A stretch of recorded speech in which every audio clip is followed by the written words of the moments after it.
Violetta Vile, world-renowned opera diva, found dead in her dressing room, one day before her big performance at the Opal. Cause of death? Lacerations to the jugular caused by a small piece of glass. Homicide, definitely. It's awfully dramatic for a theatre murder. Any suspects? Yes, there's two. First is Colin Clark, the director of the show. A professional disagreement that led to a vicious final act? Perhaps. The second suspect is Paul Brooks, co-star and the only one there at the final rehearsal. Yeah, it's always hard playing second fiddle, isn't it? What are you implying? Continue. Then there's the theatre owner, Lucius Flynn. I don't believe he has any motive, but he could offer some pertinent information. Got it. Line them up, Sergeant. Let's see who sticks to their scripts.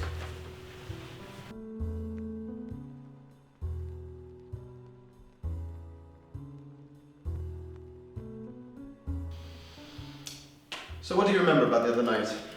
The crew wanted to stay late for extra rehearsals.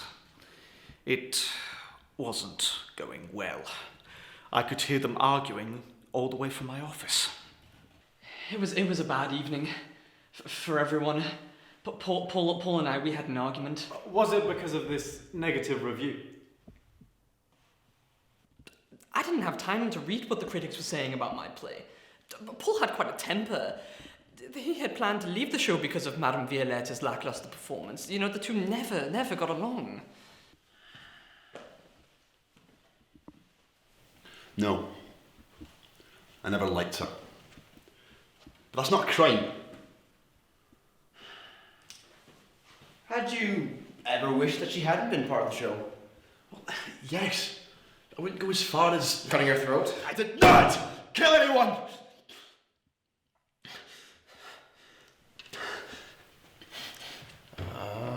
Looks like a fresh cut to me.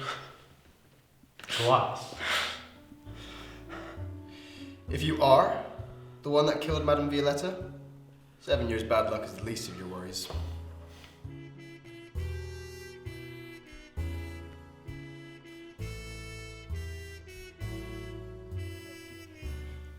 When Colin read the review, he blamed everyone around him.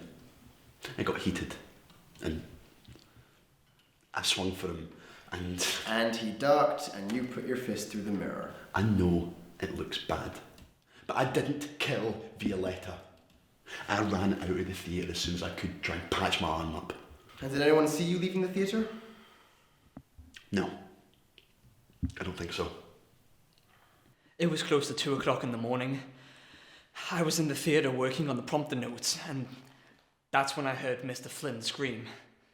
I walked out of my office to tell everyone to go home. That was when I noticed the blood drips on the atrium floor. Is that when you found Madame Violetta's body? No. I found her body about 15 minutes later. I wish I would have gone to her dressing room after I spotted the blood. I should have known that something was wrong, but she seemed fine.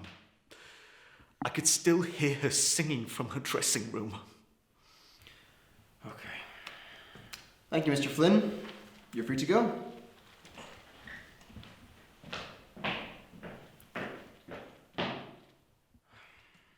Blanchard, I think we need to... Shove that.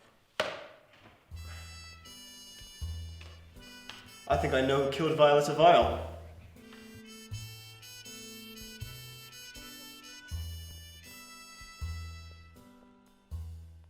So, who's the killer? It has to be Paul, right? He's got a lot speaking against him. The cut in his forearm, the motivation, and the explosive character that wouldn't help him in court. But if I know one thing about the theatre, it's that things are really what they present themselves to be. Where are you going with this? Colin Roy claims that he never read the review, but Paul makes it clear that the review was the reason for their argument. Colin knew about the cut in Paul's forearm, and he saw it as a perfect alibi, but he forgot one important factor: the ears and eyes of Lucius Flynn, who saw the trail of Paul's blood through the atrium before Violetta's death. That leaves us with just one One suspect, the theatre director, who put all of his career eggs in one very fragile basket.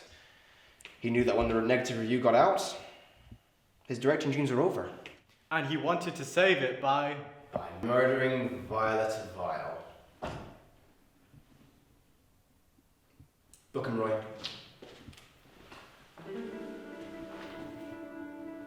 I think that's the end of the chapter.